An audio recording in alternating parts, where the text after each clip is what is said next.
Meus irmãos, nessa noite cumprimento-vos com a paz do Senhor Jesus.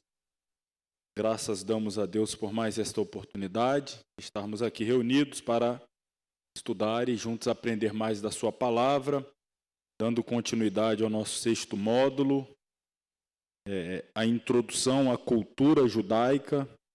Hoje é a nossa 2ª aula e nós já começamos a ver na semana passada o ciclo da vida judaico, Brit Milá, Bar Mitzvah, Bat Mitzvah, e hoje começaremos aí na página 13 o casamento judaico, naturalmente depois de orarmos. Mas já dou aqui a saudação de bem-vindo a todos os que estão conosco ao vivo, nos acompanhando na transmissão, aos que estarão nos acompanhando no momento posterior, alunos da Escola Teológica Chamada. Deus abençoe a todos e vamos para mais uma aula frutífera, abençoada e edificante, tudo debaixo da graça de Deus. Vamos orar, irmãos, nessa noite. Santíssimo Deus, eterno Pai, ao Teu nome damos graças, glorificamos e exaltamos a Tua majestade. Muito obrigado por nos permitir chegar à Tua casa mais esta noite, para que juntos estudar a Tua palavra. Grato também pela vida de cada aluno e nesse instante, em qualquer parte deste mundo, está diante de uma tela, acompanhando a aula com seu material em mãos. Também, ó Pai, sedento por aprender mais de Ti. Nos abençoe a todos de uma forma singular. Fale aos nossos corações e não apenas à nossa mente. Alimenta a nossa alma. Rogamos, suplicamos em nome de Jesus. Amém. Amém. Página 13, portanto, aí está o assunto desta noite, casamento judaico. Lembrando, hoje é a 2ª aula, proposta para esta disciplina são 4 aulas, então, hoje, dia 13, teremos ainda aulas de introdução à cultura judaica nos dias 20 e 27. Importante, então, evitar ausentar, perder a aula, mas caso perca, não deixe de assistir o vídeo para ficar inteirado. Vamos aí ao material, então, a página 13, como já anunciado, o dia do casamento. O dia do casamento judaico para os noivos é como um Yom Kippur. Já vamos falar o que é um Yom Kippur pessoal. É passado em jejum, também em oração e atos de bondade, que é como chamamos aqui o Tzidkah, atos de bondade e também reflexão espiritual. Que é um Yom Kippur? Nós vamos falar já na próxima parte deste nosso material, quando tratarmos das festas judaicas. Yom Kippur está dentro de uma das festas. Eu acredito que não falaremos na próxima semana, mas na última, sobre o Yom Kippur, mas está dentro do calendário festivo, e ele é um dia de humilhação, de expiação de pecados, um dia de purificação nacional. Yom Kippur era o dia do perdão, dia em que toda a nação orava, jejuava e suplicava o perdão de Deus para todo o povo. E o dia do casamento, ele é para os noivos também, dentro da perspectiva aqui espiritual, um dia de perdão. Nós vamos entender o porquê. Mais uma vez, irmão, ressalto, as aplicações espirituais e tipológicas do casamento judaico, elas são, aqui não conseguiria numerar, são muitas. Algumas vezes eu vou fazer algumas pausas aqui, vou fazer as aplicações, lembrando de textos bíblicos em que Jesus citou, ou episódios do Antigo Testamento mesmo, para nós fazermos aí esse link do que o casamento representava na cultura judaica e qual é a representação espiritual e profética para nós, a igreja. Mas são muitos os detalhes, em alguns deles você vai precisar estar aí ligado, atento e já fazendo mentalmente e espiritualmente essa conexão. Então já começo por aqui. Esse dia do encontro, do casal, ou seja, do casamento, aonde se dá, portanto, finalmente a união desses dois, formando-se agora um, é um dia de perdão total, de purificação total. Vocês vão perceber aqui ao longo da nossa explanação qual é o simbolismo espiritual deste dia do casamento como um dia de purificação plena e total. Chama a sua atenção também para o que eu vou falar aqui muitas vezes, está dentro do nosso material. A tradição, a cultura, nem sempre aquilo que nós estamos aqui abordando está exatamente dentro das Sagradas Escrituras. Nós estamos estudando a cultura judaica. A Bíblia foi escrita dentro da cultura judaica, mas existem muitas coisas que fazem parte da cultura que não necessariamente estão contidas na Bíblia. Então, às vezes eu vou falar aqui a cultura judaica, a tradição judaica, segundo o entendimento dos judeus, e aí você preste bem atenção a esses detalhes também. Já no segundo parágrafo aí está, a tradição nos diz que neste dia Deus perdoa completamente ambos pelas transgressões cometidas em suas vidas, para que possam começar suas vidas de casado em um estado totalmente puro. É como se encerrasse um ciclo para começar um novo ciclo. Fecha-se o ciclo em que eles são dois, para dar início a um novo ciclo em que esses dois tornar-se-ão um.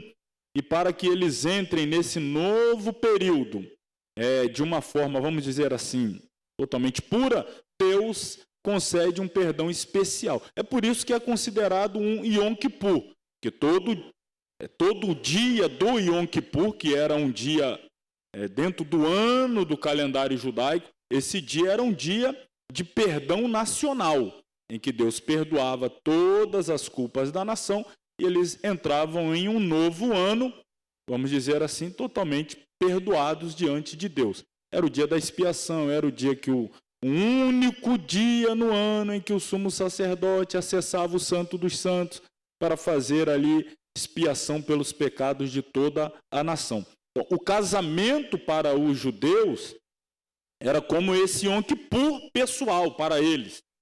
Deus perdoaria seus pecados completamente para que eles começassem uma nova vida, uma vida a dois, totalmente purificados diante de Deus.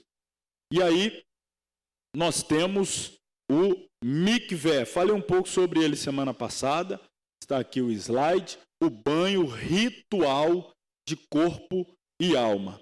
Mikvé, o banho ritual de corpo e alma. Antes das núpcias, a noiva deve imergir nas águas do mikvé para uma purificação espiritual. Olha a expressão, imergir. Mergulhar e sair das águas. Ser lavada pelas águas. Que Jesus disse, vós já estáis limpos pela palavra. A palavra é representada pelas águas. E as águas têm o propósito de nos santificar, nos purificar. Então, no mikvé, aqui dentro da cultura judaica, as águas purificavam a noiva para que ela possa se apresentar ao noivo totalmente purificada. Os irmãos estão ouvindo aí um barulho, provavelmente uma manifestação que está tendo sempre, e é justa, digna que haja no nosso bairro aqui, mas vamos estar atentos aqui, irmão? Até que de repente alguém esteja no vídeo vendo, está tendo uma manifestação aí do lado de fora, mas que não nos atrapalhará, que dá para a gente tocar aqui concentrados. Seguindo então, este ato, falando aí da purificação espiritual, que é o símbolo do banho ritual da mikvé, deve ser repetido todos os meses. Essa relação aqui de meses nós vamos entender que é o intervalo desde o comprometimento feito no noivado até efetivamente o casamento. Então, desde que a noiva se comprometeu com o noivo, olha aí, irmãos, eu vou tornar a dizer aqui, eu não vou poder ficar parando todos os pontos aqui e dando vocês ao detalhe. Tem que estar bem ligado e atento. Quando a noiva se compromete com o noivo, até o dia em que eles se encontram e ela passará a estar para sempre com ele, começa um processo de purificação. Ela está vindo todo esse período sendo purificada, que é o processo que nós chamamos de santificação. Este deve ser repetido, portanto, todos os meses. Recomenda-se que nesta data o noivo também se purifique no mikvé, com este mesmo propósito. Claro, aqui dentro do aspecto humano, mas se nós levarmos ao aspecto espiritual, o nosso noivo já é totalmente puro. A união conjugal do casal é uma expressão física da unidade espiritual dos dois, afirmando esta unidade dentro do quadro de uma orientação divina das leis, olha aí os nomes aí, Taharat, Hamishapahá, pureza familiar. A imersão no mikvé eleva um ato físico em um ato imbuído com a santidade divina e, desta maneira, atraindo as bênçãos divinas de paz, harmonia e tudo de bom no meio do lar e da família. Por ser um assunto extremamente complexo e requer um esclarecimento mais amplo e profundo, as leis de pureza familiar são minuciosamente estudadas pelo noivo e pela noiva com orientadores competentes. Vamos focar aqui especialmente na noiva. A noiva, então, como é a questão da purificação, como a preparação para se encontrar com o noivo, ter muitos detalhes e minúcias, pessoas preparadas e competentes são colocadas para instruí-la nesse processo de purificação. É orientação, é o ensinamento, é a pregação, enfim, é o discipulado, é todo esse processo até o dia em que ela será apresentada ao noivo. Então, são detalhes, são doutrinas, são ensinos, são liturgias, que tudo envolve um processo de purificação. Vamos olhar aqui os slides. Dá uma olhada aqui. Então, aqui nós temos imagem aqui de mikvé. Talvez aqui pela a luz aqui não ajude muito, mas é como uma piscina subterrânea, né, aqui encravada em pedras, né, que era natural as construções lá na Terra Santa, mas aqui uma banheira, vamos dizer assim, uma piscina preparada exatamente para este banho cerimonial, mikvé. Mais uma outra imagem, talvez essa aqui ajude a visualizar um pouco melhor. Esta aqui, ó, uma piscina, não é? Aqui a estrela de Davi, aqui para ajudar melhor a nós identificarmos o que é uma mikvé. Seguindo, uma mikvé é uma piscina especial de água. Olha o detalhe que nós vamos passar agora. Fique atento a esse detalhe aqui. É uma piscina especial, não é uma piscina comum qualquer. Tem um detalhe aqui muito especial. Não é uma piscina para alguém tomar banho, mergulhar, se divertir, etc. Não. O tamanho é específico. A pessoa tem que entrar ali dentro daquele tamanho específico. Sua água deve vir de uma fonte natural, como, por exemplo, chuva ou nascente, ou até mesmo degelo de neve. Naquela região existem algumas áreas da terra de Israel que neva, então quando há o degelo da neve, então essa água, que é a neve, né, que desceu do céu, a água da chuva, ou fontes naturais, são essas águas que devem ser utilizadas neste banho ritual de purificação. Vou focar aqui na noiva, para que ela esteja apta, pronta, preparada para ir ao encontro do noivo. Por que devem ser águas naturais? Porque no começo do universo, a criação inteira emergiu da onde? Das águas. Lembra o que está escrito lá em Gênesis, capítulo 1, versículos 1, 2 e 3? Do princípio criou Deus os céus e a terra era sem forma e vazia, e o Espírito de Deus se movia sobre a face das águas. E dali, das águas, começa a emergir, Deus vai dando ordem para que saísse das águas a terra seca. Ela sai e Deus faz a separação entre água e terra, e depois, a partir daí, então, vai vindo todo o restante da criação. Então, está saindo dessas águas. Deus está criando tudo que nós conhecemos a partir dessas águas, vai saindo das águas. Então, esta noiva que vai ser entregue ao noivo, ela também está sendo gerada dessas águas de Deus, essas águas celestiais, como um ato da criação de Deus, é o toque de Deus que está preparando esta noiva para entregá-la ao noivo. Depois que uma pessoa impura mergulha numa mikvé, ela se levanta como uma nova criação, assim como aconteceu na criação da terra, que saiu das águas, e agora temos uma criação, também esta noiva que sai das águas, imagina-se aqui, não é um símbolo do batismo, sai agora uma nova criação, uma nova criatura, purificada e preparada para servir a Deus. Segundo a tradição, sempre destacando a tradição judaica, as reservas naturais de água no mundo, oceanos, rios, poços, lagos provenientes de fontes, são como que mikvaot, isso aqui é o plural de mikvé, ou seja, águas purificadoras, águas próprias exatamente para ritual de purificação. Estas, portanto, têm sua forma mais primitiva. E aí, por possuírem água de origem divina, têm o poder de purificar. Tudo aquilo que é de natureza humana não tem poder de purificar. Mas o que é de origem divina tem poder de purificar.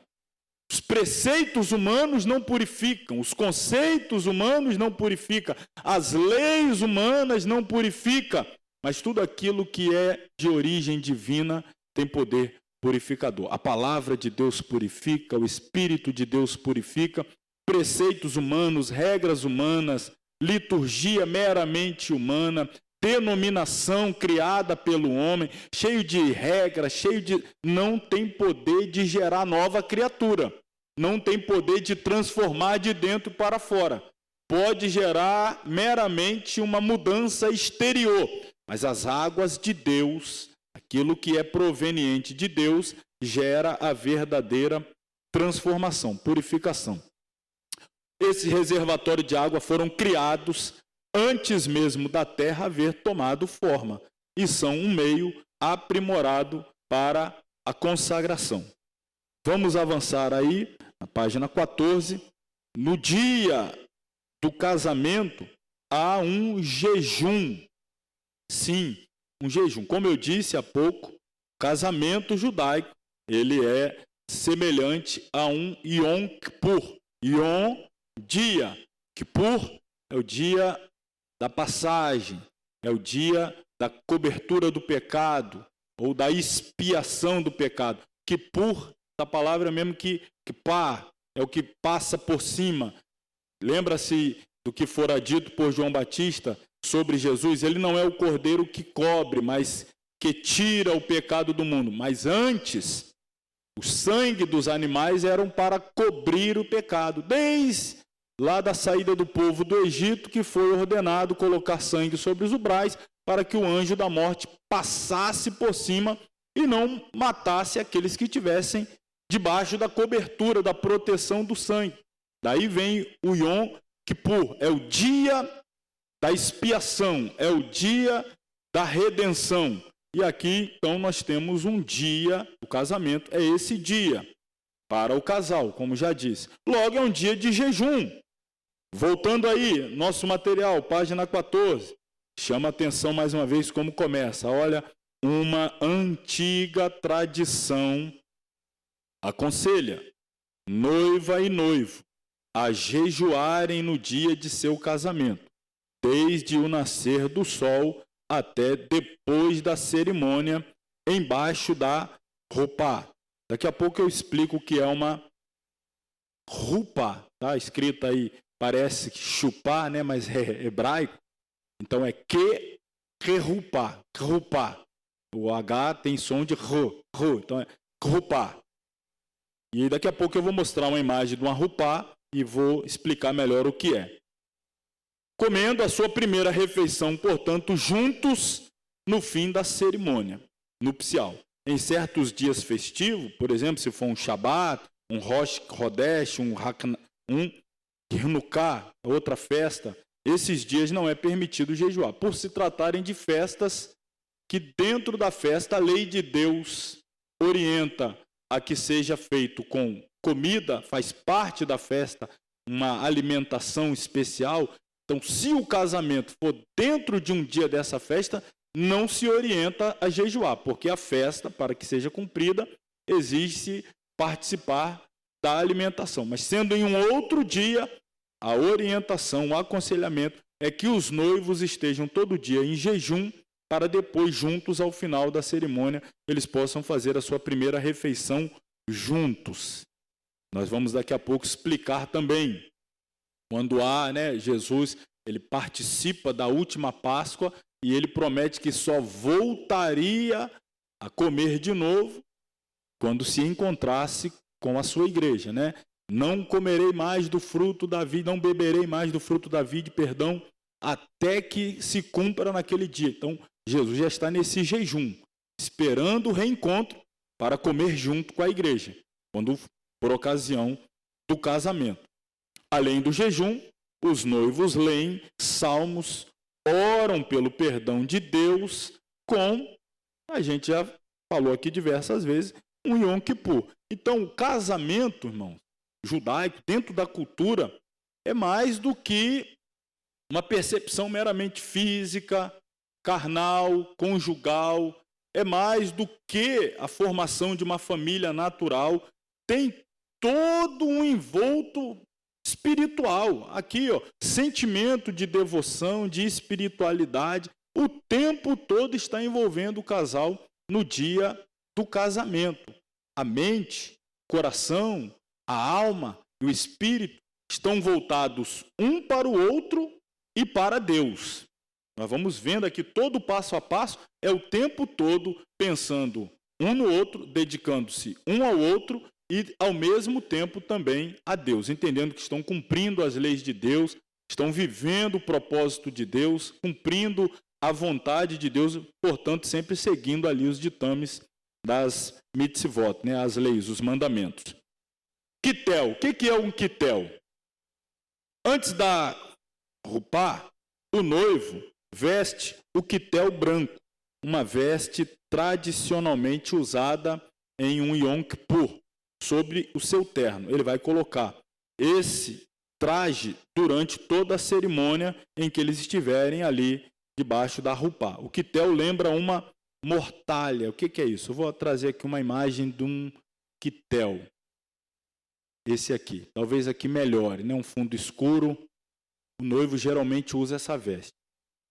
O sumo sacerdote, aproveitar aqui nesse parênteses, o sumo sacerdote, todos nós sabemos que a vestimenta que ele usava era uma vestimenta lindíssima.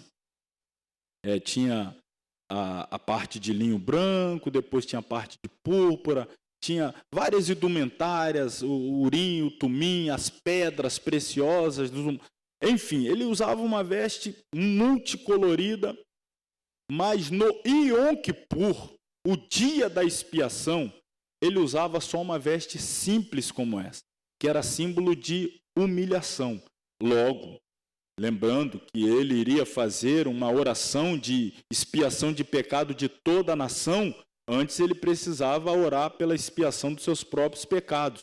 Portanto, não era um dia de orgulho, de vaidade, de vestes bonitas. Todos vestiam-se de forma bem simples, como vestir, teria o símbolo de humilhação, pano de saco. O sumo sacerdote, no dia da expiação, ele entrava no lugar santíssimo, era o único dia no ano que ele entrava lá, e ele entrava vestido apenas uma veste assim muito simples, para se apresentar diante de Deus e fazer a expiação por toda a nação. No dia do casamento, o noivo especialmente vestia também, sob o terno, o quitel. Está aqui uma outra imagem.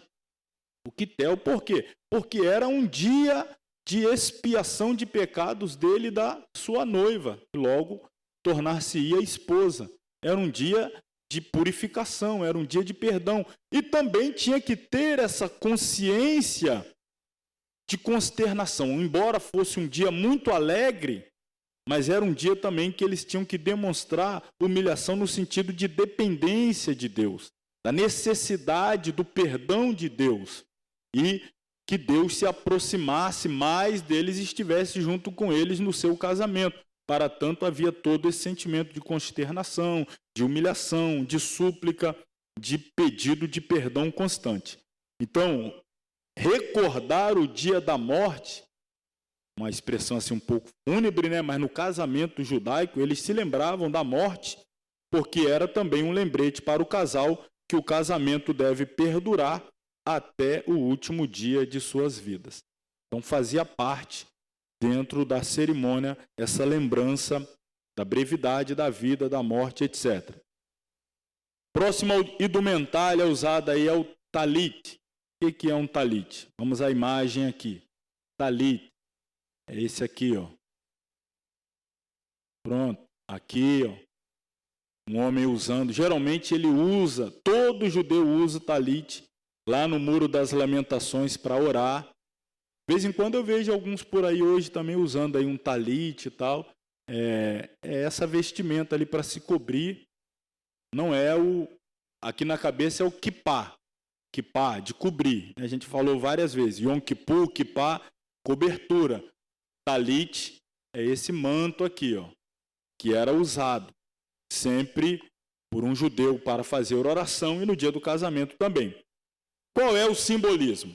No Monte Sinai, no grande casamento entre Deus e o povo de Israel, os judeus tiveram a visão de Deus envolto em um talit, que é um chale de orações, como a gente está mostrando aí. Por este motivo, é um antigo costume judaico que a noiva dê ao noivo um talit novo como presente antes do casamento. E o noivo, ele vai presentear a noiva com um par de castiçais. Então ele entrega a ela castiçais e ela entrega a ele esta indumentária aqui, que é o talit. Eles vão usar muitas vezes aqui, ó. Depois, perceba, os dois estão debaixo do mesmo. Aqui mais uma vez. Aqui mais uma vez. Ele vem envolto nesse talit. E depois ele a envolve.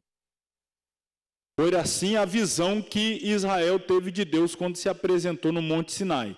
E ele chama o povo para subir, para envolver o povo. Era como se fosse envolver na sua glória, no seu manto. Está debaixo da sua cobertura, proteção, oração. O homem, portanto, recebe esse talit de presente da noiva, mas ele vai envolvê-la sob este talit. Fala de proteção, de cuidado. Nós vamos ver mais adiante aqui outros detalhes. Aqui, ó, mais uma vez, eles terminam assim, terminam sempre envolvidos nesse talit, que é o manto de orações. E a noiva? Qual é a veste da noiva? Qual é o vestido que a noiva usa? A tradição, mais uma vez, nos conta que Deus foi Ele próprio quem enfeitou Eva. Estamos falando do primeiro casamento, a primeira mulher, para o seu primeiro casamento com Adão. Por esta razão, a noiva se prepara e se enfeita para o seu casamento. Costuma-se usar vestido de cor clara, que indica o quê? Pureza, já que todos os pecados, tanto dos noivos, do noivo quanto da noiva, são perdoados no dia de seu casamento. Então, os noivos, e aí mais uma vez, vamos voltar o foco aqui para a noiva, dentro da nossa perspectiva espiritual, de aplicação para a igreja, pegando aí a cultura judaica e trazendo para o universo espiritual da igreja. É óbvio que o noivo não tem nenhum pecado a ser perdoado. A noiva tem. O noivo não precisa de purificação. A noiva precisa.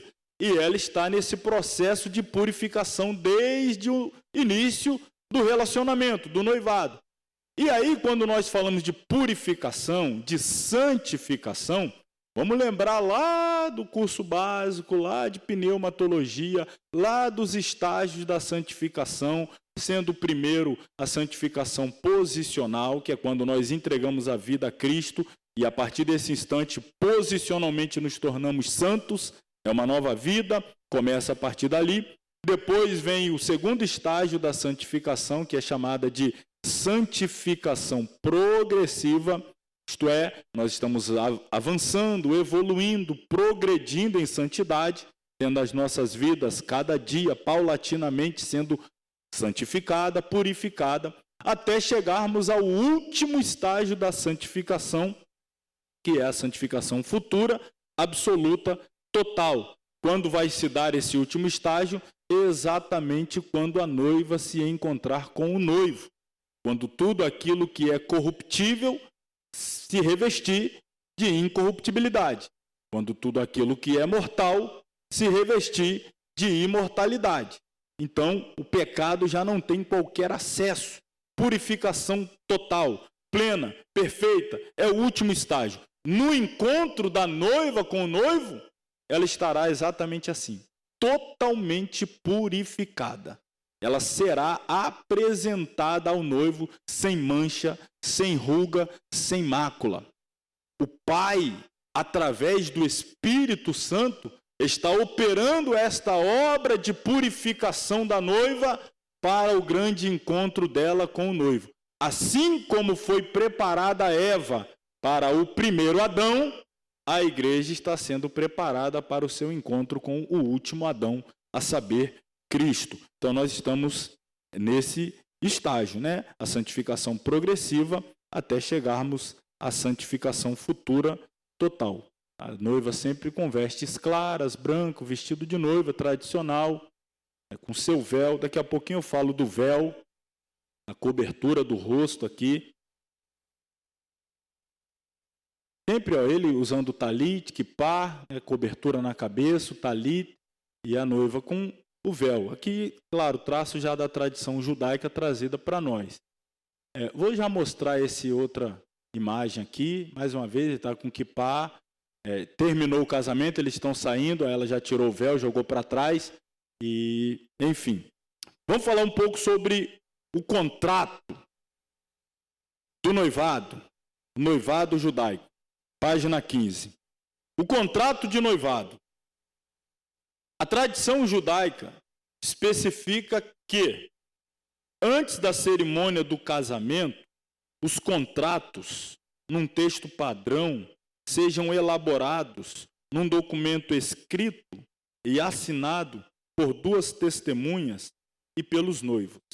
As testemunhas devem ser homens adultos, seguidores das mitzvot, ou seja, das leis de Deus, dos preceitos da Torá, sem serem parentes dos noivos entre si. Após a leitura do documento, as mães dos noivos quebram um prato de porcelana.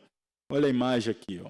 Um prato quebrado, faz parte da tradição. Qual o significado?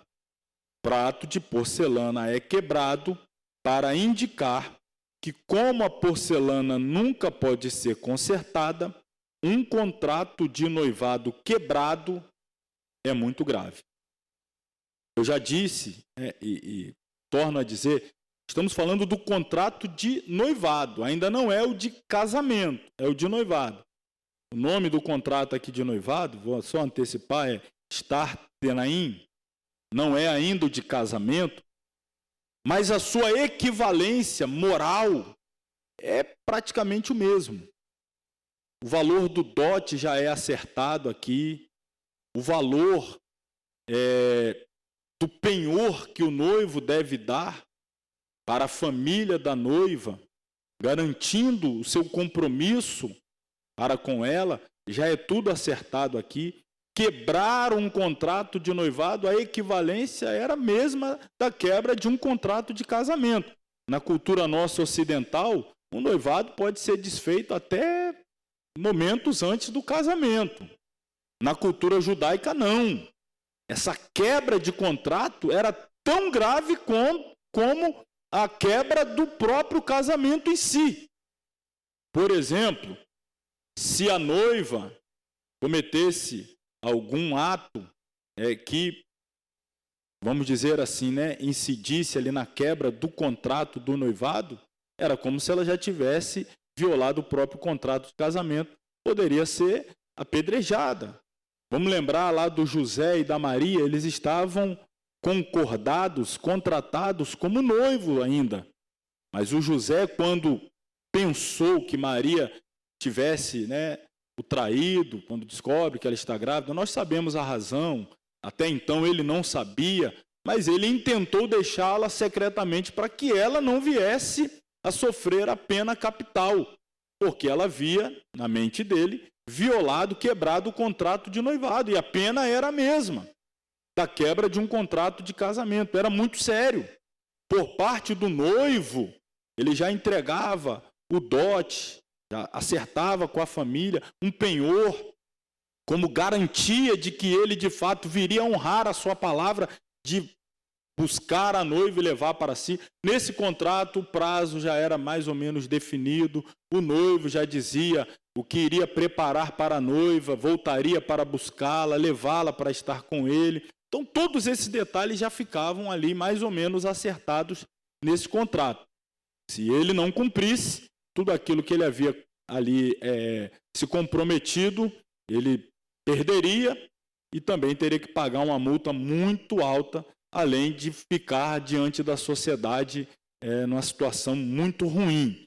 Então, o noivo tinha que cumprir com a sua palavra empenhada no contrato do noivado. Quando a gente fala aqui, por exemplo, do penhor, ele deixava um dote à família, um penhor que era algo de muito valor para a família da noiva e para a própria noiva, como garantia do seu retorno. Se nós trouxermos isso aqui mais uma vez para o aspecto espiritual em relação à igreja, a Bíblia diz que o Espírito Santo, ele é o penhor da nossa garantia de que Jesus voltará. Ele disse: eu não vos deixarei órfão, vou deixar aqui. O pai entregou o filho mais precioso. O filho deixou como penhor de que ele vai voltar para buscar a noiva o Espírito Santo, para que esteja conosco.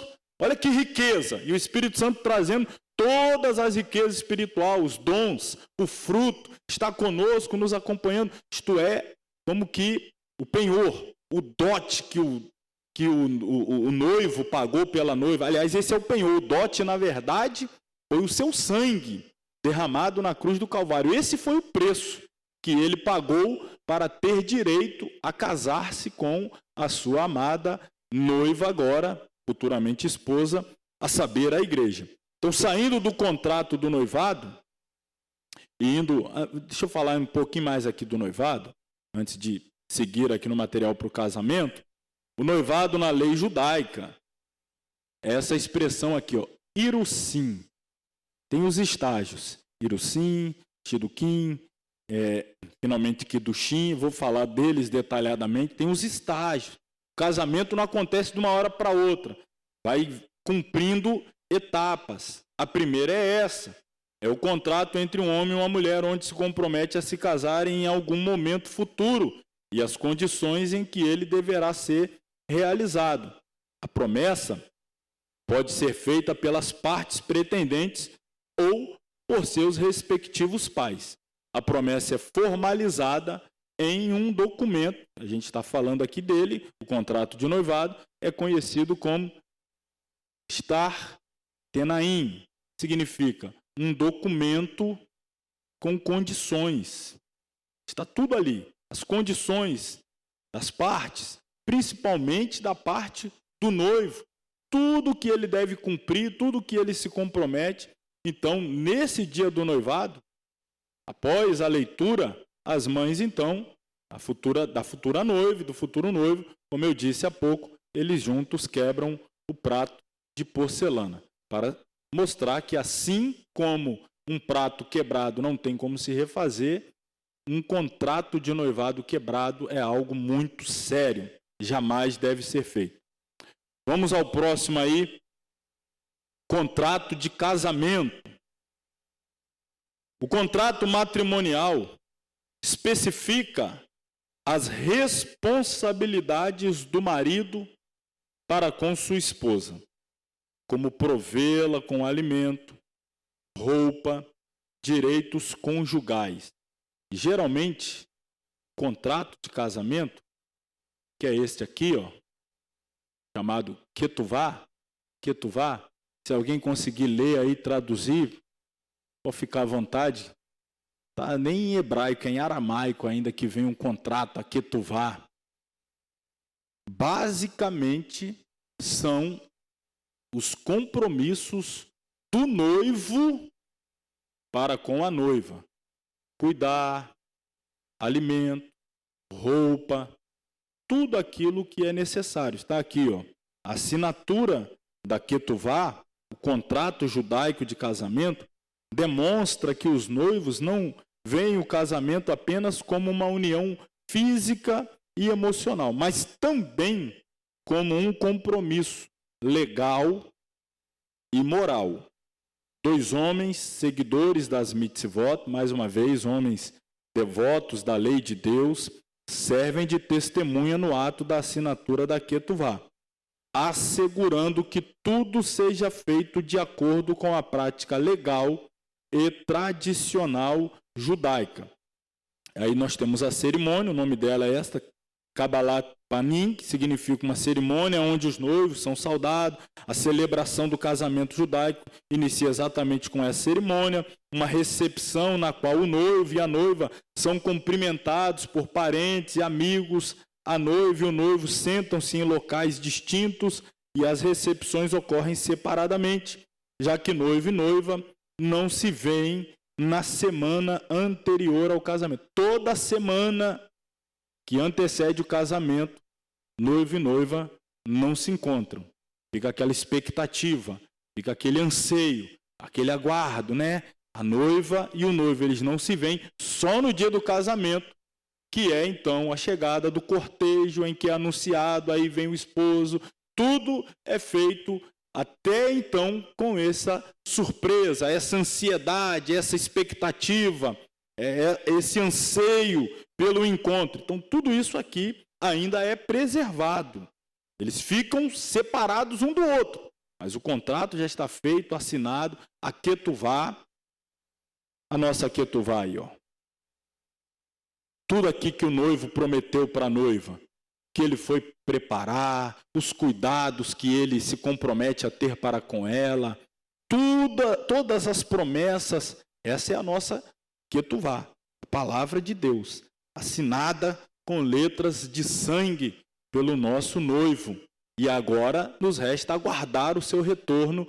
Ele foi preparar lugar e no tempo certo ele virá para buscar. Então, a tradição, voltando aí, nos diz que em certas ocasiões especiais, Deus escuta e atende nossas preces com mais intensidade. Mais uma vez, aí estou evocando a tradição. Nos momentos do acendimento das velas, no Shabat, por exemplo, é um momento especial em que os judeus, pela tradição, entendem que estão mais próximos de Deus e Deus atende mais as suas orações. No dia do casamento, por exemplo, nesse dia, para o noivo e a noiva, este é um dia, o dia do casamento, é outra dessas ocasiões especiais.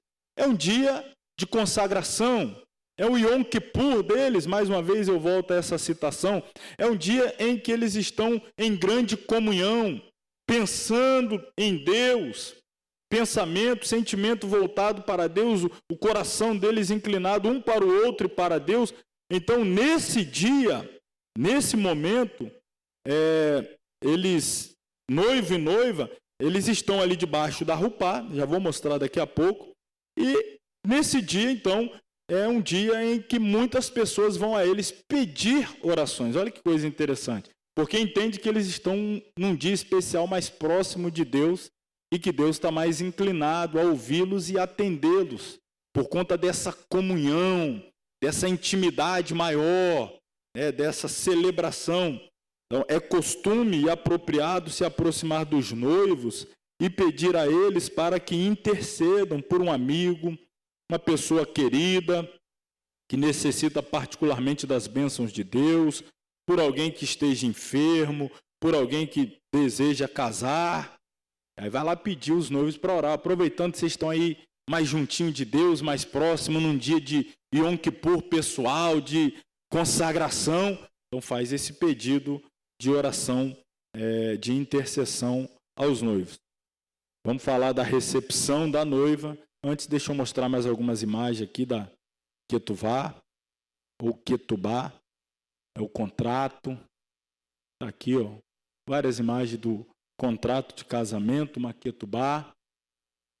Contrato de casamento em que o noivo se compromete a dar para a noiva sustento, alimento, roupa, enfim, tudo detalhado. O cuidado que ele vai ter para com ela, a casa que ele vai preparar para ela, tipo de vida que ele pretende entregar a ela, tudo vem descrito nesse contrato aqui chamado Ketuvá. Todas as promessas, a aliança, o compromisso do noivo para com a noiva.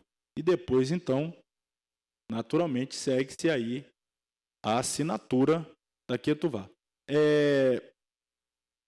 Muitos livros de cultura judaica, eles afirmam que na Ketuvá a noiva não assina, mas apenas o noivo. É como se fosse um compromisso unilateral. O noivo está se comprometendo totalmente em cumprir a sua parte. Então, de qualquer forma ele virá, de qualquer forma ele voltará, parte dele, ele se compromete com tudo que ele está aqui descrevendo. Ele vai ser fiel a tudo isso, independente de qualquer coisa. A fidelidade dele não muda. Ele vai cumprir a parte dele. Portanto, na hora da assinatura, ele assina sozinho. A responsabilidade ele traz toda para ele, de cumprir a sua parte.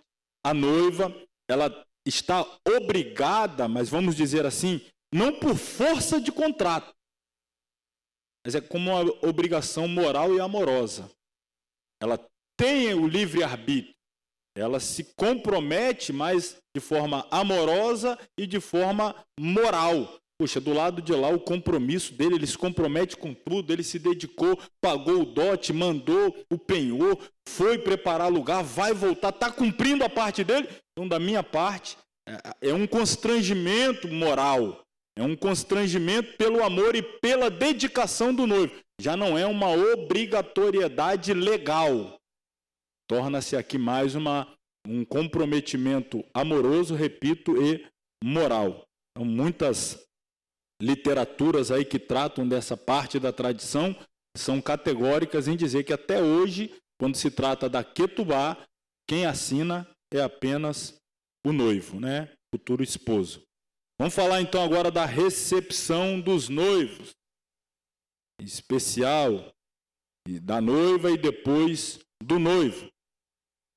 A recepção da noiva é um mandamento positivo de origem rabínica, honrar e louvar a noiva, providenciar o que ela necessita e alegrá-la. Estamos falando aí no dia do casamento.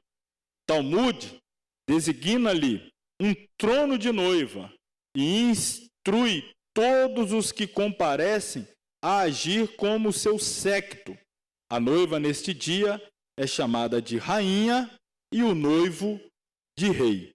Durante a recepção nupcial, cercada por sua família, a noiva senta-se sobre o seu trono e é cumprimentada pelos convidados, enquanto parentes e amigas dançam em sua honra. Então, é o dia em que a noiva ela é recepcionada, ela é honrada, ela é louvada por ter também sido fiel e cumprido a sua parte. Não de forma obrigada, mas de forma voluntária, amorosa e moral. Então, quando ela comparece, um grande cortejo, séquito, usa-se hoje na nossa tradição, fala o véu e a grinalda, né, aquela cauda grande, mas dentro da cultura judaica, na verdade ali as amigas da noiva que vêm fazendo esse cortejo, como que sendo uma espécie de séquito, e ali honrando-a, aplaudindo, falando palavras de bênção, imprecando bênçãos sobre ela, e costuma-se colocá-la em um lugar de destaque para que todos presentes ali a vejam. Em relação ao noivo, a sua recepção, em certas comunidades, o noivo recita um mamar, é um discurso, né? Também é uma imprecação de bênçãos, parte da Torá, ele vem citando sobre o significado espiritual do casamento. Com isto, ele demonstra que mesmo no momento mais feliz da sua vida, não se esquece de Deus e da Torá. Então, no dia do casamento, o noivo vem trazendo ali alguma menção de algum texto da Torá, uma bênção, uma palavra, para dizer que no dia do casamento é o dia que ele também não esquece de continuar comprometido com a lei de Deus, com a palavra de Deus. Está trazendo Deus para o seu casamento. Ele quer que seu casamento esteja baseado nos fundamentos da Torá. Em alguns círculos, as pessoas costumam interromper o noivo com canções no meio do seu discurso. Qual é o simbolismo aqui?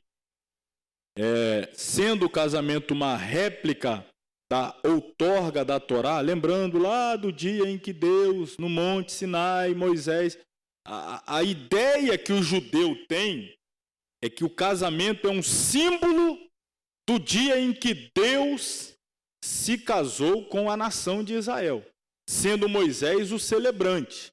Portanto, a Torá, a lei, Moisés é quem deu, e Deus sozinho se compromete a cuidar da nação, a dar o alimento, como fez no deserto. Coluna de nuvem, coluna de fogo, maná, a roupa não se envelheceu, o calçado não se estragou, ou seja, é Deus cumprindo a parte dele em cuidar da nação como a sua esposa. Porém, quando a ketuvá, o contrato, são os mandamentos, foram dados, exatamente por parte da nação ter sido infiel, o que aconteceu? Moisés foi lá e quebrou as tábuas. Vocês lembram do episódio? Até que depois Deus então vai providenciar novas tábuas. Mas naquele dia houve a quebra das tábuas. E para lembrar desse momento, toda vez que o noivo ali está casando, ele está então pronunciando trechos da Torá, ele é interrompido. É como se houvesse exatamente a quebra. Está quebrando o seu discurso, está ali interrompendo a sua fala, para lembrar, assim como as tábuas da lei foram quebradas, também o discurso do noivo é interrompido. É uma lembrança desse momento do casamento da nação com Jeová, em que as tábuas foram quebradas. Olha uma imagem aqui. Isso acontece ainda hoje, tá, irmãos? Talvez esteja difícil de ver aí, mas colocam a noiva e o noivo em cadeiras e o pessoal levanta eles e vão com eles sentados ali na cadeira. É bom que estejam em forma nesse dia, né? Imagina, né? A situação quando está meio fora de forma. Por isso aí recomenda-se mais ainda o jejum nesse dia para ajudar também o pessoal. Mas acontece ainda hoje, tá, irmãos? De verdade, isso é normal dentro da cultura hoje, eles saírem assim, carregando eles nas cadeiras, como que honrando ali ele como rei, ela como rainha, dentro desse momento especial da união. Vamos mais adiante. A questão agora do cobrir o rosto da noiva. É uma tradição que permanece dentro da cultura ocidental, não é? Já está um pouquinho fora de moda em alguns círculos, mas outros ainda mantêm. Mas isto tem, mais uma vez, base e fundamento na cultura judaica. A cobertura do rosto. E a gente pode voltar aí lá nos dias do casamento de Jacó. Você lembra do casamento de Jacó com a Raquel? Tinha alguém escondido atrás daquele véu que o Jacó achava que era Raquel, não é? Mas não era Raquel. Era Leia ou Lia. Mas aí a festa, o casamento, muita bebida, que era comum naqueles dias. E aí quando foi o momento ali de, vamos dizer assim, do desfecho do casamento, Quando Jacó olhou, meu Deus, quando tirou o véu, não era Raquel, era Lia. Aí ele vai correr no pai, como é que você fez isso comigo? Não, a nossa tradição aqui, primeiro casa a mais velha, depois a mais nova. Só que antes o Jacó tinha pago o dote da Raquel, pela Raquel. Vocês lembram quanto custou aquele dote? 7 anos o quê? De quê? 7 anos de trabalho sem salário, irmão. 7 anos ali, ó, trabalhando para ter direito a casar com a Raquel. Jacó achava que era Raquel, né?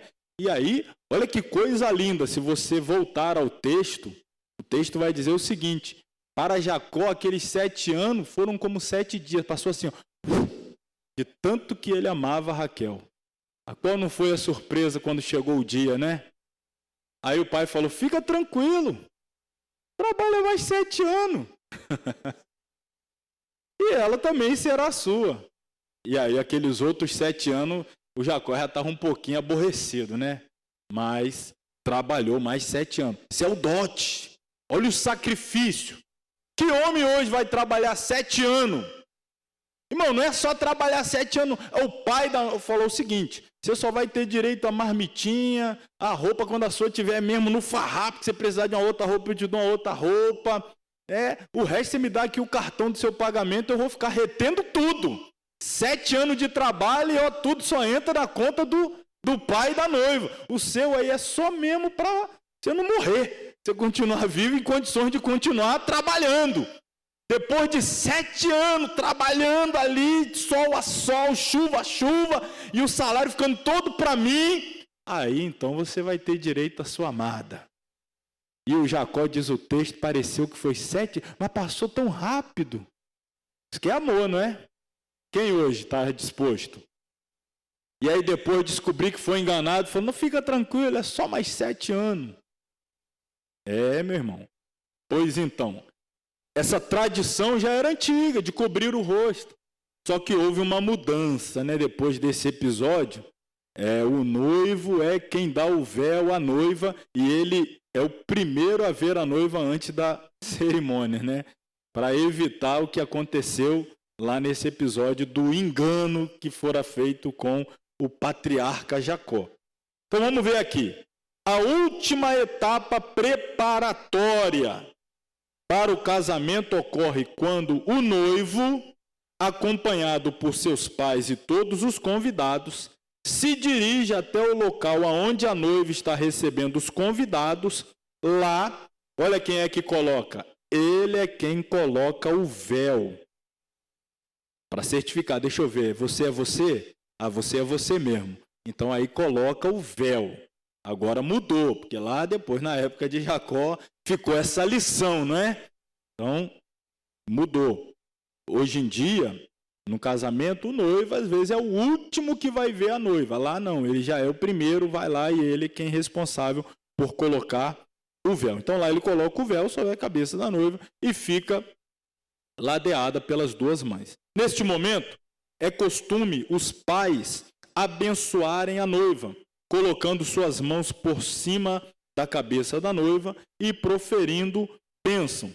Que Deus te faça como as matriarcas, Sara, Rebeca, Raquel e Leia. Só lembrando, Sara, esposa de Abraão, Rebeca, esposa de Isaac, e a Raquel e a Leia, pela razão que já expliquei, acabou ficando com as duas, 14 anos de trabalho, a esposa de Jacó.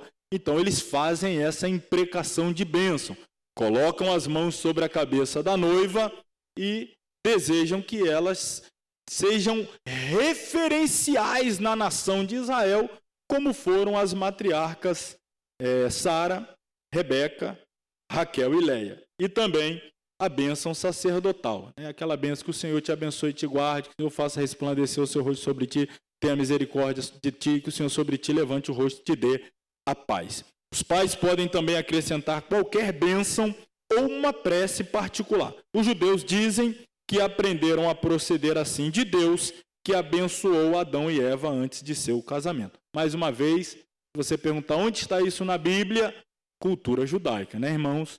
Cultura, tradição judaica. Costume de se cobrir o rosto da noiva lembra a nossa matriarca Rebeca em seu recato, cobrindo o seu rosto com o véu em seu primeiro encontro com Isaac. Lembra do episódio lá em que o Isaac está esperando a Rebeca, o Eliezer vai lá buscá-la, aí ele está trazendo a Rebeca ao encontro de Isaac. Quando está próximo ao encontro, Rebeca então cobre o seu rosto como sinônimo ali de recato, de humildade também. Mas tem outra aplicação espiritual, que a gente vai ver agora nos parágrafos seguintes, que é maravilhoso, irmão. O significado do cobrir do rosto aqui com véu. Tem esse significado que vem a seguir. Olha, cobrir o rosto, ou os cabelos, em especial o rosto, simboliza a modéstia, que caracteriza as virtudes da mulher judia. O casamento de Isaac com Rebeca marcou o começo do povo judeu. Imitando o gesto de Rebeca, a noiva espera de que seja igualmente merecedora das bênçãos divinas no seu casamento. Outro motivo pelo qual o noivo cobre o rosto da noiva é que a presença divina, olha que coisa tremenda aqui, irmãos, a aplicação já está aí junta, imediata. Esse motivo é que o rosto da noiva, a presença divina irradia do rosto da noiva neste momento e por isto deve ser coberto. Mais um motivo é para indicar que o noivo não está interessado apenas na beleza física, pois beleza é algo passageiro, pode desvanecer com o tempo. Ele está atraído pelas suas qualidades espirituais, algo que ela nunca irá perder. Esses dois motivos, olha que tremendo. Primeiro, no dia do casamento, o rosto da noiva está refletindo tanto a glória de Deus que por isso é coberto. Por que no dia do casamento o rosto da igreja vai estar tão irradiante da glória de Deus? Porque é o último estágio da santificação, que é a glorificação. É quando o corpo corruptível se reveste, mais uma vez, relembra aqui, do incorruptível e o imortal do imortal. Então, corpo glorificado, semelhante ao de Jesus. Logo, a igreja estará revestida de glória, de luz, de resplendor. E também o rosto coberto significa que o que atraiu o noivo para que desejasse se comprometesse com a noiva não é a beleza exterior, porque essa passa, desvanece, acaba com o tempo, mas são virtudes que não estão ali no rosto, são virtudes que estão no seu interior, são virtudes que devem perdurar, permanecer por toda a vida, no caso da igreja, por toda a eternidade. E aí eu escrevi aqui, coloquei, acho que tipifica bem, uma frase que eu escrevi: cobrir o que se pode ver para encontrar o que não se pode ver. A olho nu, é claro. Então, a cobertura do rosto, aquilo que é possível ver, na verdade, para realçar aquilo que não é visível, aquilo que é interno, aquilo que é qualidade e virtude espiritual. Na verdade, o que Cristo está buscando na igreja não é uma beleza cosmética, externa, é uma beleza interna, é essência, são virtudes morais, espirituais.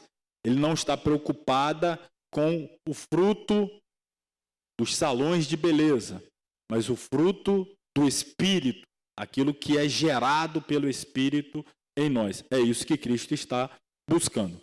De certa maneira, cada noiva é um reflexo de Rebeca, pois o casamento não é somente um processo particular que une duas pessoas dispostas a construir um lar individual, mas era uma instituição sagrada que abrange o povo todo. É uma união que traz à tona milhares de resultados benéficos para o casal e para toda a comunidade. No seu caminho para Arrupá, eu já vou mostrar no próximo slide, estou prometendo desde o começo, o noivo, junto com seus acompanhantes, faz uma rápida parada no local onde ele vestirá, já falamos, o quitel, manto branco, e prosseguem até Arrupá, seguido pela noiva, acompanhada pelas duas mães e pelas mulheres presentes. Então, o casamento. Rupá é esse aqui, ó. Geralmente, é essa cobertura aqui, com 4 bases, com 4 colunas, e, via de regra, aberta. São 4 colunas, a cobertura em cima, não é? Chamaríamos uma tenda, mas aberta nos 4 lados, coberta em cima. Então, ali 4 colunas. Não pode ser um tripé, não pode ser 5 ou 6. Necessário é que sejam 4, aberta dos lados e coberta em cima. Esse é o rupá. Todo casamento judaico deve ser debaixo de uma rupá. Tem que estar debaixo. O significado, na próxima página, nós já vamos ver aí. Na página seguinte. Falando agora do casamento, os pais que acompanham o noivo e a noiva até a rupá seguram as velas. Daí mais o simbolismo, né? Segurar a vela, está acompanhando o casal, olha aí. As velas, está lá o homem com o seu quitel por baixo, uma roupa branca, está ele aqui com o quipá, cabeça, talite, ela com a roupa branca, o rosto coberto, sempre esse simbolismo aí. Todo casamento judaico vai ter essas indumentárias. Seguindo, os sábios, em suas tradições, contam que no casamento do primeiro casal, mais uma vez, tradição judaica, tem que chegar no céu, irmão, para a gente tirar a dúvida se isso foi verdade mesmo, mas segundo eles, os anjos Miguel e Gabriel escoltaram Adão e o levaram até Eva. Está na Bíblia? Não. É cultura judaica, a tradição deles. Se foi verdade, só tem um jeito de saber, sendo arrebatado. Aí a gente vai conseguir perguntar ao Gabriel, o Miguel, e eles vão dizer para nós se procede ou não. Também Moisés e Arão levaram o povo de Israel para o casamento com Deus ao redor do Monte Sinai. Assim como Deus foi acompanhado pelas 2 tábuas da lei, e por miríade de anjos, os noivos são acompanhados pelos pais. Os acompanhantes que levam as velas ficam à direita e à esquerda dos noivos. A mão direita representa a bondade e a esquerda, firmeza. Direita e esquerda simbolizam um relacionamento entre o casal que deve ser contrabalanceado com amor e firmeza. Saber dar e não procurar só receber. Arão, que procurava a paz e o amor entre as pessoas, personifica a harmonia que deve existir entre o casal. Moisés, que recebeu a Torá, representa as leis e as regras que devem reger a nossa vida. Leis e regulamentos devem ser obedecidos num espírito de união e cessão, ou seja, ceder, não é? Entrando o casal sempre em acordo. As velas, o motivo do uso das velas é que, quando acesas, aparecem com uma tocha de luz, lembrando os relâmpagos, faíscas no Monte Sinai que acompanharam o povo de Deus e o fulgor que acompanhou Deus na outorga da Torá. Seguindo aí para o cortejo nupcial, o momento do encontro, o noivo chega primeiro lá a rupá. Ele fica lá, como no casamento nosso ocidental, fica lá na frente, lembrando a outorga da Torá. Deus apareceu na montanha e precisou esperar o povo de Israel. Outro motivo por que o noivo vem primeiro é que em um casamento onde pode ser ajustado com o consentimento, ou melhor, só se pode ser ajustado com o consentimento da mulher. Por isto, ele vai a rupá para o noivo, mostrando que realmente deseja este casamento. Assim como no grande encontro que nós estamos esperando esse dia, Jesus ele vem primeiro, até as nuvens. E o Espírito Santo leva a igreja ao encontro dele. Se você voltar lá no casamento de Rebeca e Isaac, que é um tipo do casamento entre Jesus e a igreja, o Eliezer vai até o encontro de Rebeca. Mas tanto Abraão, que é um tipo de Deus, né, o Isaac um tipo de Cristo, o Eliezer é um tipo do Espírito Santo e naturalmente a Rebeca um tipo da igreja, o Eliezer perguntou ao Abraão, e se a mulher não quiser vir? Eu levo de novo seu filho até lá? Olha que pergunta. O Abraão saiu daquela terra E agora ele ordena ao Eliezer: vá até lá e busque uma noiva e traga ao encontro do meu filho. A pergunta do Eliezer: e se ela não quiser vir? Ele vai lá novamente? A resposta de Abraão: não. Se ela não quiser vir, ela está desobrigada. Ela não é obrigada a vir. Ela não é obrigada. O meu filho vai até certa parte do caminho a encontrar-se com ela, mas ela tem que desejar vir ao encontro dele. Só para te mostrar exatamente como está isso no texto, pega aí Gênesis 24.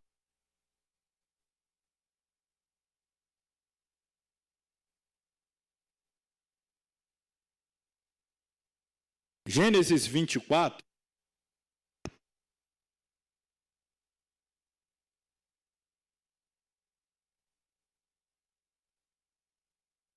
Olha, interessante, os versículos, vou começar aqui já no 54, a história a gente conhece bem, boa parte dela, mas esse momento crucial aqui, 54. Então comeram e beberam ele e os varões que com ele estavam, passaram a noite, levantaram-se pela manhã e disse, aqui é o Eliezer dizendo, deixa-me ir, ou seja, é o Eliezer dizendo, está na hora de ir embora, está na hora de partir. Está na hora de voltar para lá de onde eu vinha buscar uma noiva para o Isaac. Chegou o momento. O Eliezer já está dando sinais. Está na hora de ir. O ambiente já não é mais propício, favorável a minha estada aqui. É hora de partir. E olha, mais uma vez, irmão, no texto. 54. Passou a noite. Trevas, negrura, moral, espiritual. O dia amanheceu, raiar de um novo tempo, um novo dia. O Eliezer está dizendo, é hora de ir, deixa-me ir ao meu Senhor. 55. Então disseram seu irmão e sua mãe. Aqui é o irmão e a mãe da Rebeca, é um símbolo do mundo. Fique a donzela conosco alguns dias, ou pelo menos 10 dias. Depois irá. Olha aqui. As coisas dessa terra, desse mundo, querendo segurar, prender, convencer Rebeca a ficar. Não, fica aqui, tá bom, tá. Não vai não, fica mais um pouco, aproveita, usufrui. O Eliezer está dizendo, é hora de ir. Olha aqui quem está para trás. Não, fica mais um pouco, deixa ficar mais um pouco. Ele, porém, lhes disse, não me detenhais, pois o Senhor tem prosperado o meu caminho. Deixa-me partir para que eu volte ao meu Senhor. É o Eliezer. Disseram, chamemos a donzela e perguntemos-lhe. Quem é que vai decidir se vai ou não vai? Chamemos a donzela e perguntemos-lhe. 58. Chamaram Rebeca e disseram, irás tu com este varão? E ela respondeu o quê? Então pronto, dá um glória a Deus aí, irmão. Só quem está decidido. Pergunta aí, Rebeca, você quer ficar mais um pouco? Está gostando daqui? Está confortável aqui? O Eliezer está indo embora. O Isaac está lá ansioso esperando. Você vai ou não vai? A Rebeca não pensou duas vezes. Eu estou indo embora. Irei. Olha aí o significado. Esse casamento é o referencial também para a nação de Israel. Mais até do que o do Abraão, porque quando Deus chama Abraão e a partir dele fazia a nação de Israel, ele já era casado depois do chamado. Ou melhor, ele já era casado antes do chamado. O chamado acontece depois. O primeiro casamento depois que Deus elegeu a nação foi o casamento de Isaac e Rebeca. Esse é o primeiro casamento oficial dentro da nação de Israel. Portanto, é a referência. Esse aqui é o casamento referencial. Irmão, é o maior capítulo de todo o livro do Gênesis. E olha que tem tanta história para contar, a história da criação do céu, da terra, de tudo. Mas o maior capítulo de todo o livro de Gênesis é para retratar minuciosamente, detalhadamente, o casamento de Isaac e Rebeca. Não é acaso não, irmão. Estude esse capítulo aí que ele é profundo. Tem essas implicações espirituais aqui. Vamos adiante. Os acompanhantes levam, estava aqui, cortejo, né, página 18. É costume que os noivos não levem nada nos bolsos, nem usem joias durante a cerimônia da Rupá, para indicar que cada um é aceito pelo outro por aquilo que é, e não por causa do que tem, né, pelas posses. Não é um interesse, é amor verdadeiro e sincero. Outro motivo é que o noivo, no dia do casamento, ele é como um Kohen Gadol, ou seja, o sumo sacerdote. Lembra, citei, no dia do Yom Kippur, ele entra no Santo dos Santos, não com toda aquela indumentária, mas com a veste simples, a veste branca. Lá ele usava uma roupa branca simples, sem bolsos e sem trajar suas roupas douradas. Assim como os levitas acompanhavam o serviço divino no templo com instrumentos musicais, também os noivos são acompanhados com música até a Rupá. Então, mais uma vez aqui falando do cortejo, para a gente fechar, o nome é esse aqui mesmo, Boi Vê Shalom. Homens dão o braço direito e ficam do lado do coração da noiva. Aquele sempre aqui ao lado do coração da noiva, mostrando que ele tem agora um lugar no coração dela. Finalmente chegamos aí a Rupá. Olha aqui, ó. As colunas, as quatro, coberta em cima e aberto em todos os lados. Uma Rupá é um encontro final para fechar o casamento. A cerimônia de casamento deve ser realizada preferivelmente sob céu aberto. Irmão, quase que a esmagadora maioria dos casamentos judaicos são a céu aberto, com uma Rupá. O casamento sempre se encerra ali. Lembrando a bênção de Deus para que a semente de Abraão fosse tão numerosa como as estrelas. A cerimônia ocorre sob a Rupá, cobertura ou proteção, que apresenta a casa que o novo casal irá estabelecer unido. Da mesma forma como a tenda de Abraão era aberta aos quatro lados para acolher hóspede de todas as direções, a Rupá aberta simboliza o desejo de sempre ter um lar aberto e acolhedor. E dentro da perspectiva espiritual, né, profética para a igreja, significa que para a igreja, Jesus recebe povos gentios vindo de todos os lados. Quatro significa os quatro quadrantes da terra. Povos, tribos, línguas e nações.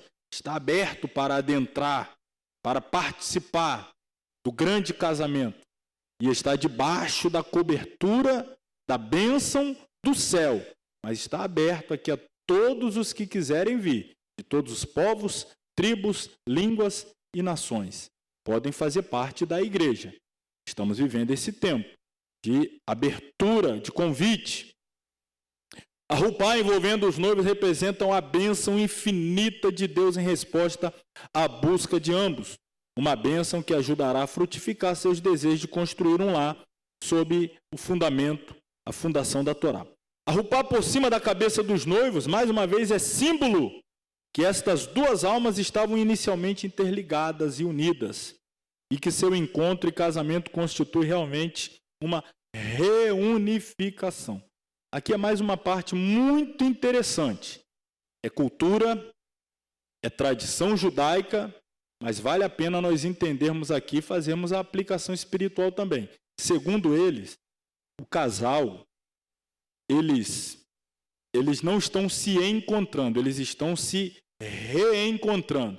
Mas por que esse reencontro? Dá uma olhada aqui. Quando vieram a este mundo material, receberam corpos físicos, dentro dos quais a alma original se separou. Finalmente, eles se reencontraram e se reúnem.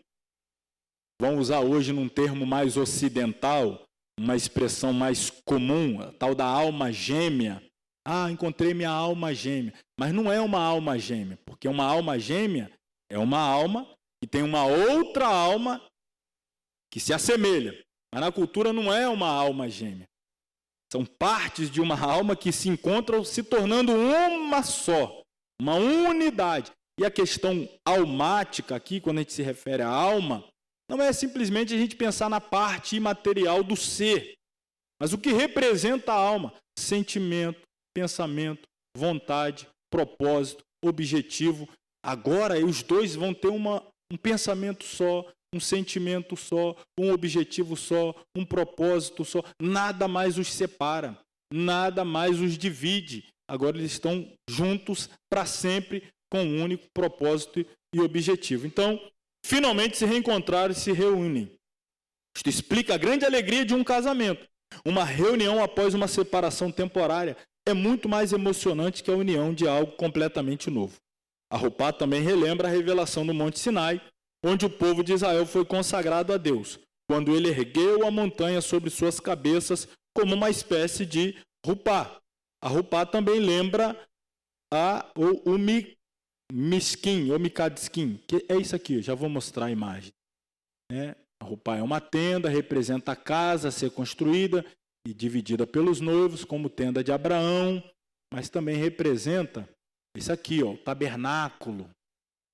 É uma espécie de Rupá, embora ele fosse todo fechado, mas aqui em especial a cobertura, de onde Deus ali dentro manifestava a sua glória, os utensílios que tinha dentro daquela tenda móvel, aquela casa portátil no deserto, que era o tabernáculo, que Deus estabeleceu, era dali que irradiavam as bênçãos de Deus.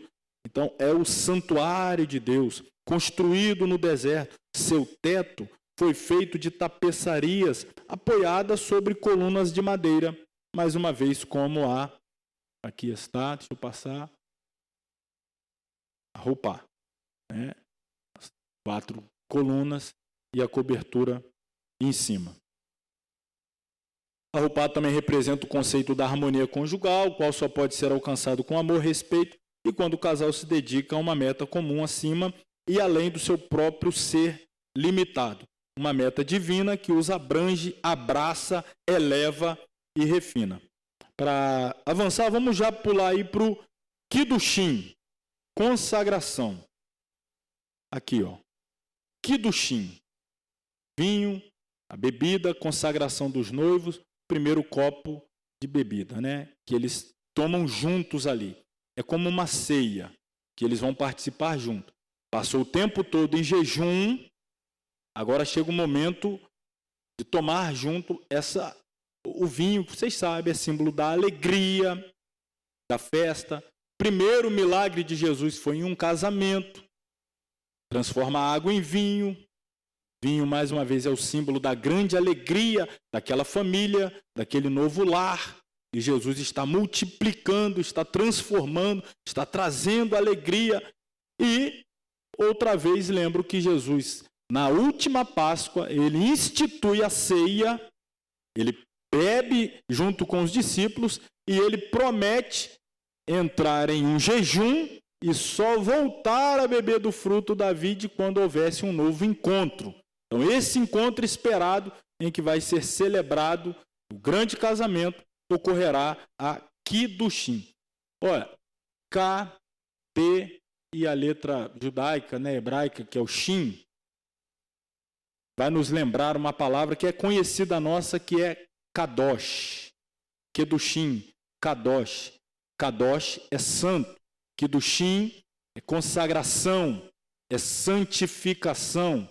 Nós estamos nessa etapa de consagração, de santificação.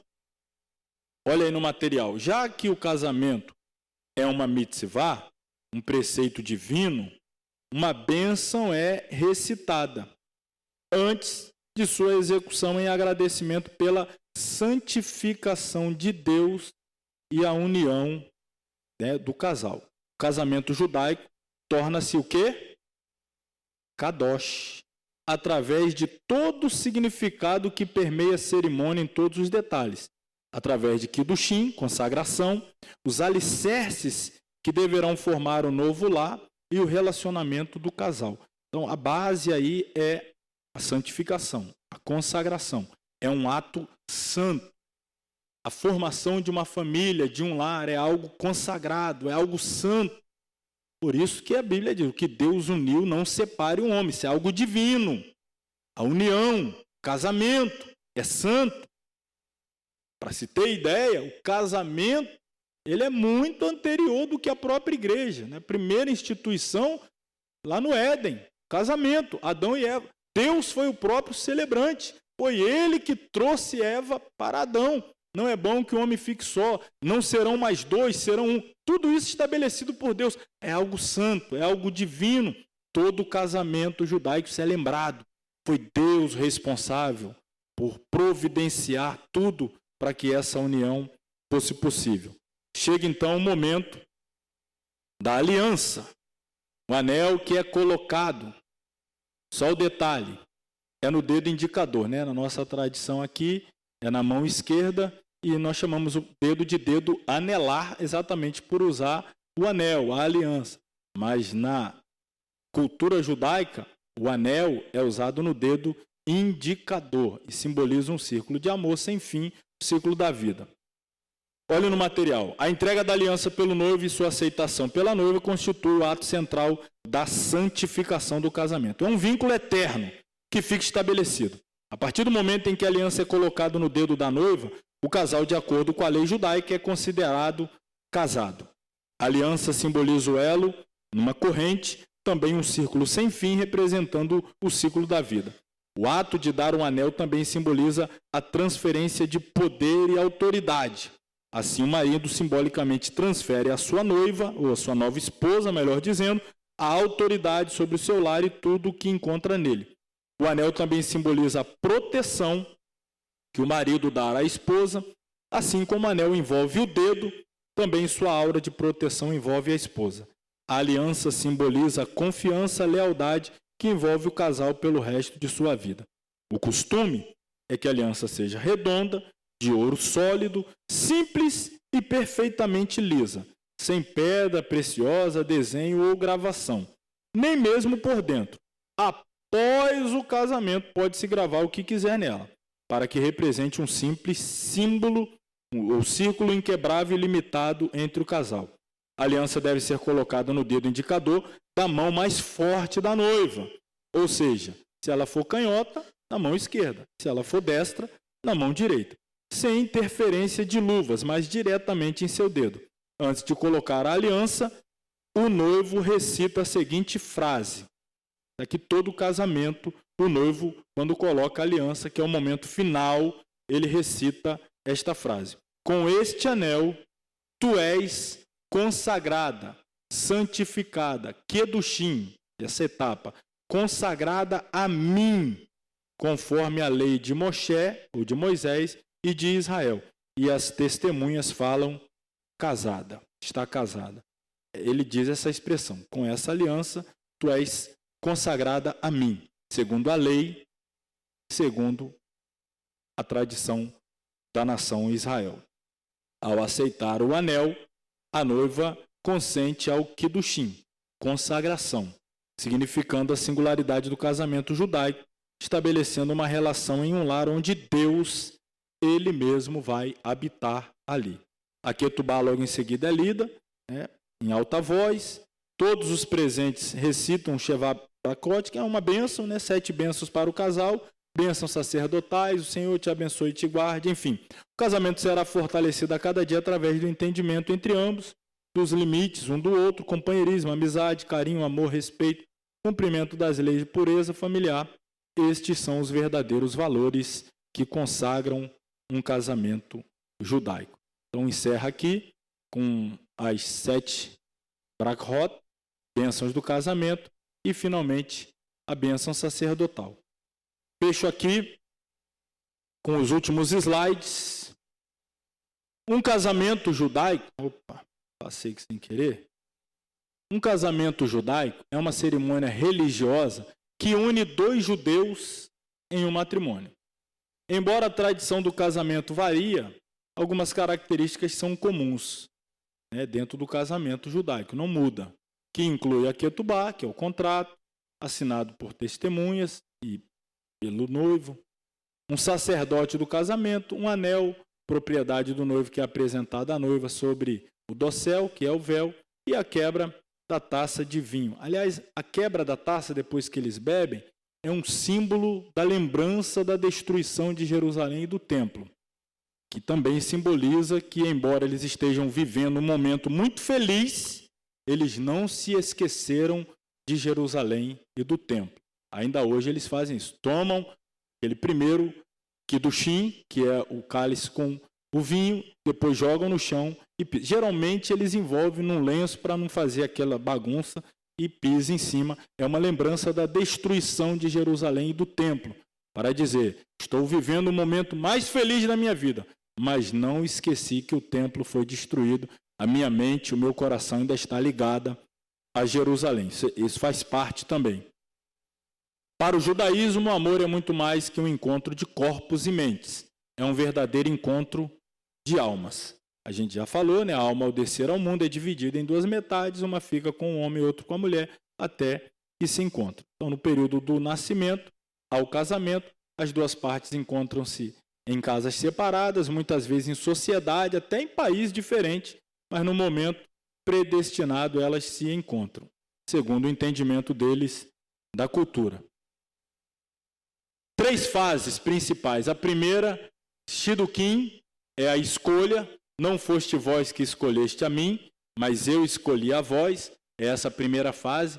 A segunda é a que nós estamos nela, Kiddushim, santificação, dedicação. Pode ser chamado também de Iruzim, mas principalmente é chamado de Kiddushim. Nós já fomos escolhidos, fomos separados, agora estamos vivendo essa fase da santificação. E quando a trombeta tocar finalmente o Nessuim, é a levada da noiva pelo amigo do noivo ao encontro do noivo, para que então eles debaixo da rupá façam as últimas celebrações e estejam para sempre juntos. No caso do casamento literal até que a morte os separe, no caso do encontro da igreja com Jesus, a morte não separará mais, né? Será por toda a eternidade. Amém? Irmãos, encerramos aqui a parte do ciclo da vida. Nós vamos falar a partir de agora sobre as festas judaicas. Hoje eu vou fazer apenas a apresentação. E aí na semana que vem, falei que faltarão 2 aulas. Então na semana que vem eu vou falar sobre 4 festas. E na outra, que será a última semana, 3 festas. Só para vocês entenderem aqui o significado poderoso, tremendo, profético e espiritual das festas judaicas, nós vamos aqui dedicar esses 30 minutos que temos aí, 20 minutos aproximadamente, a essa apresentação. Então vamos lá. As festas judaicas. Não é festa junina não, hein, irmão.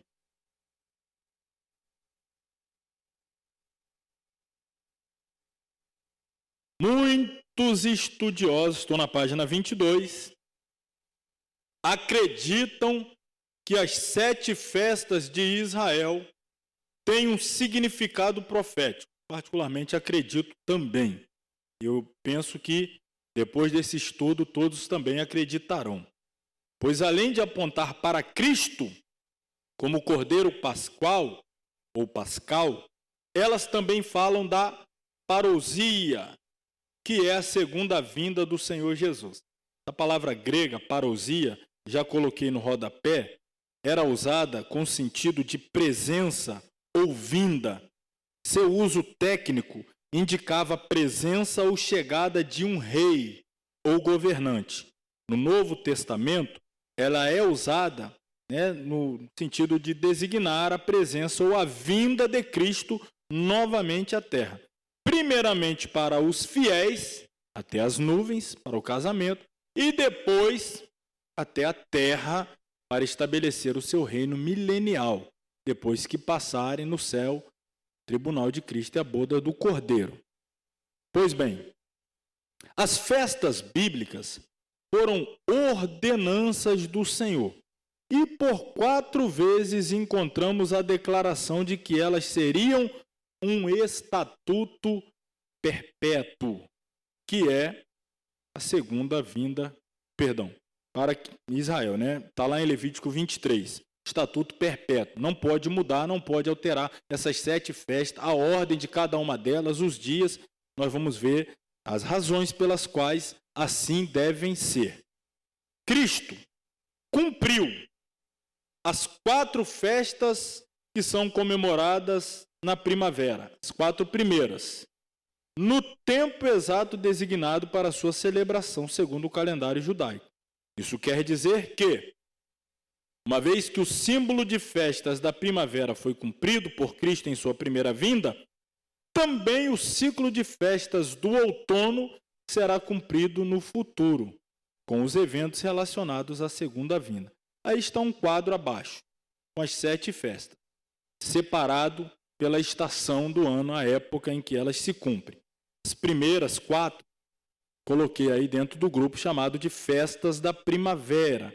São elas, Peshá, os nomes hebraicos já, Peshá, que é Páscoa, Matzot, que significa os pães sem fermento, ou também chamado de ázimo.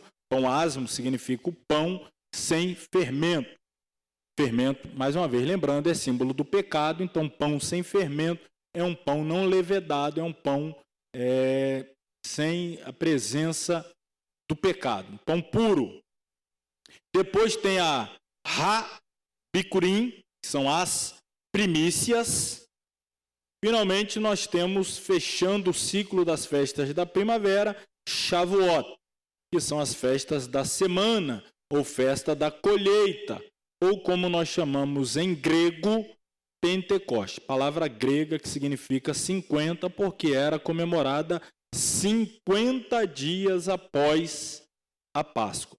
Por isso tem esse nome Pentecoste, nós chamamos assim. Mas o judeu vai chamar de Shavuot, ou festa das semanas, ou festa da colheita. Estou fazendo essa parte aqui específica dessa festa, porque nós conhecemos muito ela como Pentecoste, mas no Antigo Testamento você não vai ver nenhuma alusão a Pentecoste, que é uma palavra grega, aparecendo no Novo Testamento, cumprindo-se o dia de Pentecoste, 50º dia depois da Páscoa. Mas no Antigo Testamento, você vai ver várias vezes o termo a festa da colheita, a festa das semanas. E aí você vai perguntar, que festa é essa? É aquela que nós conhecemos como Pentecoste. Principalmente nós, pentecostais. Então esse nome para nós é muito comum, Pentecoste. Mas para o judeu, Shavuot, semanas, colheita. Fecha esse primeiro ciclo. Termina a primavera. Entra o verão, é um intervalo. Depois do verão vem o outono. Aí temos uma nova sequência de festas. A primeira delas é Yom Teruah, também chamada de Rosh Hashanah, Rosh, cabeça do ano, cabeça desse novo ciclo, festa das trombetas. Depois nós temos o Yom Kippur, o dia da expiação. Finalmente, Sukkot, festa das cabanas ou festa do tabernáculo. Importante a gente ter em mente o que eu coloquei na página 23, que é o calendário judaico, e nós entendermos a equivalência desse calendário em relação ao nosso calendário. O calendário judaico é totalmente diferente do nosso calendário gregoriano. Nosso calendário do mundo ocidental é um calendário solar, ou seja, nós acreditamos, pela ciência, o período de tempo que a Terra leva para dar uma volta completa em torno do Sol é de 365 dias. Que mais? E 6 horas, não esquece não, né? 365 dias e 6 horas. Logo, de 4 em 4 anos, 6 horas, 6, dá mais 24 horas. Por isso que nós temos o chamado ano bissexto, que é quando fevereiro vai ter 29 dias. E 6 horas, você acrescentou um dia a mais. Aí esse ano específico terá 366 dias. É o calendário solar. A nação de Israel não segue o calendário solar. Ele segue o calendário lunar. São as fases da lua. Cada uma das fases, né? A lua nova, a lua minguante, crescente, cheia, começa na cheia, né? Minguante, crescente, lua nova. Esse ciclo das fases da lua vai ter mês que terá 30 dias, vai ter mês que terá 29 dias. E esse mês do judeu começa no meio do nosso mês, do calendário solar. Então, por exemplo, Primeiro mês do ano do judeu é o mês de Nissan, que vai começar no meio do mês de março e vai até o meio do mês de abril. Por isso que a gente colocou aí, ó, março, abril.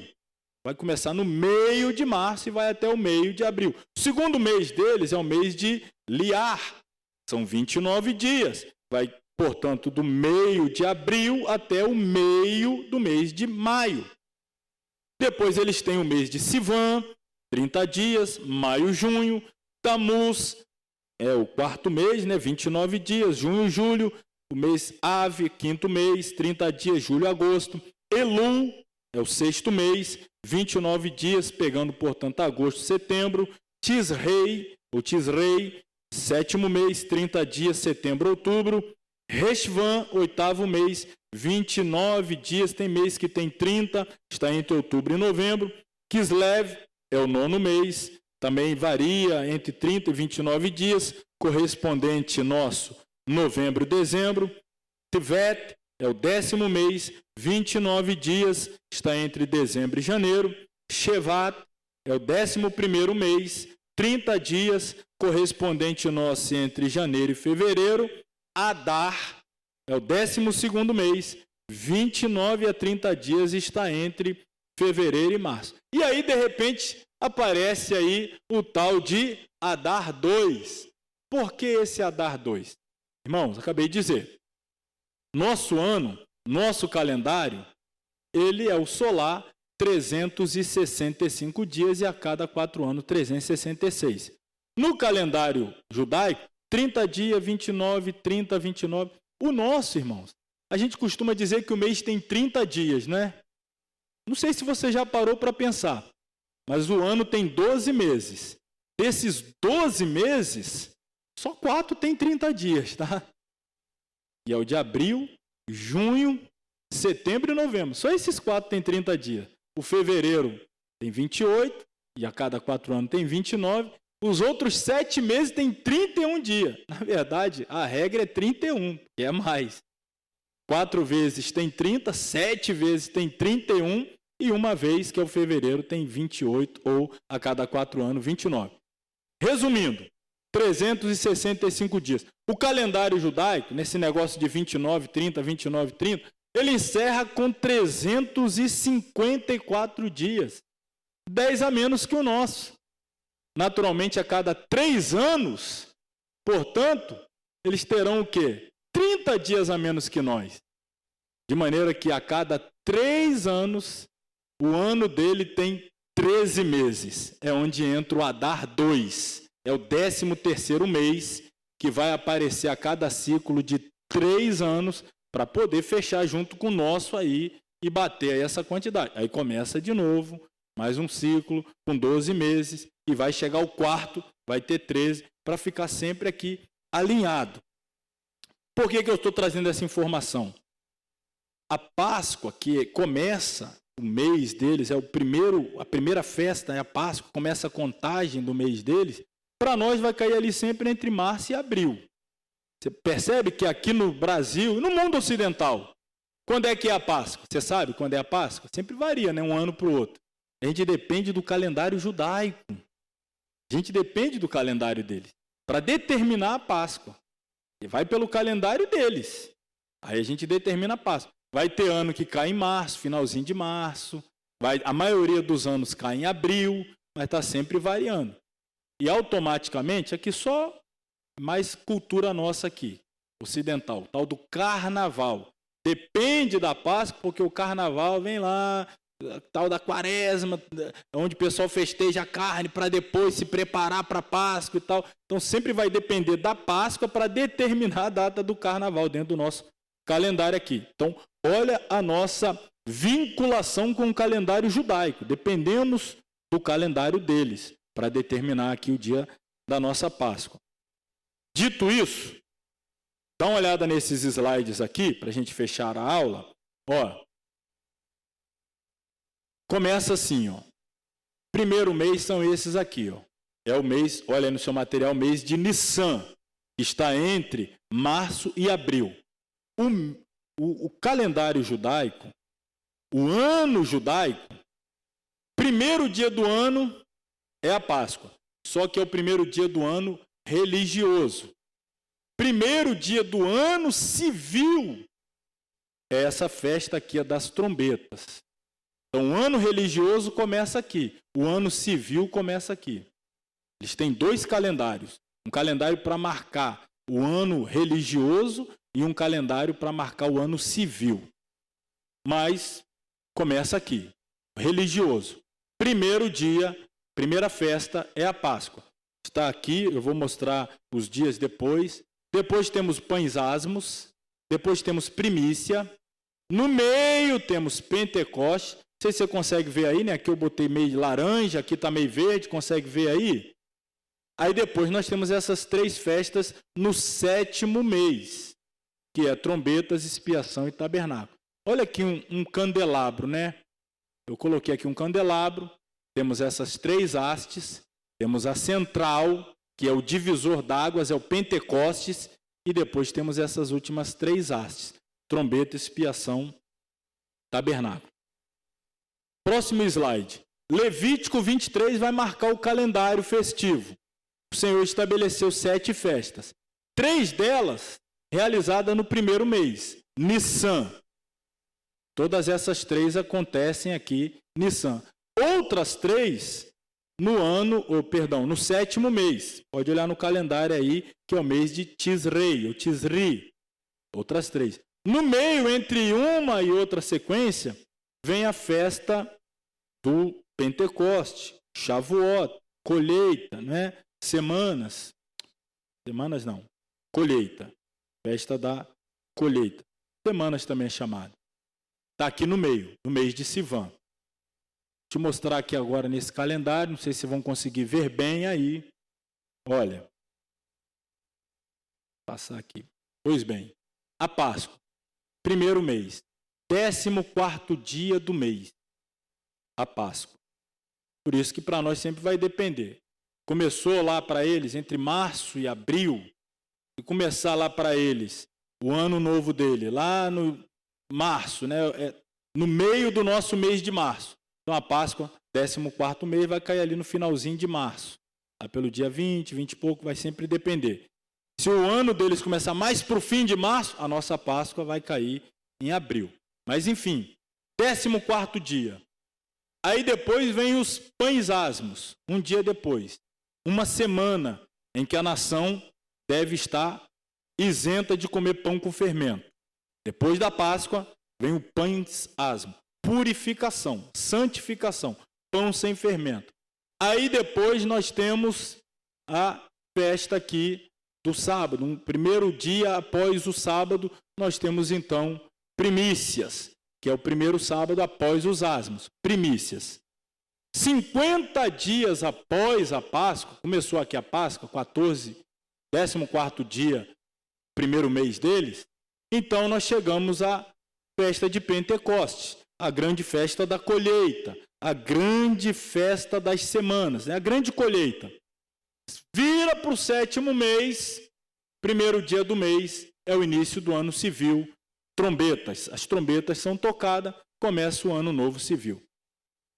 No 7º mês, quando chega o 10º dia, o ano começou, no 10º dia é o dia santo. Até hoje, irmão, até hoje, estou falando 2025, é o ano que a nação para. É o maior feriado nacional em Israel. Dentro da comunidade judaica, é claro. É o grande dia da expiação. Todos param. É um dia de orações, de jejum, de súplica. Quando havia o templo, o sumo sacerdote ia ao Santo dos Santos, fazia todo o sacrifício expiatório pelo povo. E, finalmente, no 15º dia, até o 21º, uma semana, ocorria então a festa das cabanas, ou a festa dos tabernáculos, Sukkot. Qual é a aplicação profética dessas festas aqui? Para a gente fechar a aula, vou mostrar mais 2 slides, apresentar a vocês e a gente encerra a aula. Mais uma vez, eu trago agora o candelabro em pé, castiçá ou a menorá. Começou aqui, 14º mês, a Páscoa. Começou com a Páscoa, o cordeiro sendo imolado. Depois, os pães asmos. Depois vem a primícia. no meio aqui, 50 dias, Pentecoste. Aqui, ó, festas da primavera, até aqui. Até a metade aqui cumpriu. Depois o meio aqui nós chamamos o verão. Finalmente chega o outono, aí vem as outras 3 festas. Trombetas, expiação, tabernáculo. Estou dizendo que essas 3,5 aqui, 3,5 Pentecoste, se cumpriram. Está faltando cumprir essas outras aqui. Então já passamos as festas da primavera, estamos no verão, falando espiritual, né, irmãos? Espiritualmente falando. Depois entraremos a última tríade, que são as festas de outono, as que faltam cumprir. Vamos ver elas se cumprirem, então, dentro do plano profético de Deus, especialmente na pessoa bendita de Jesus Cristo.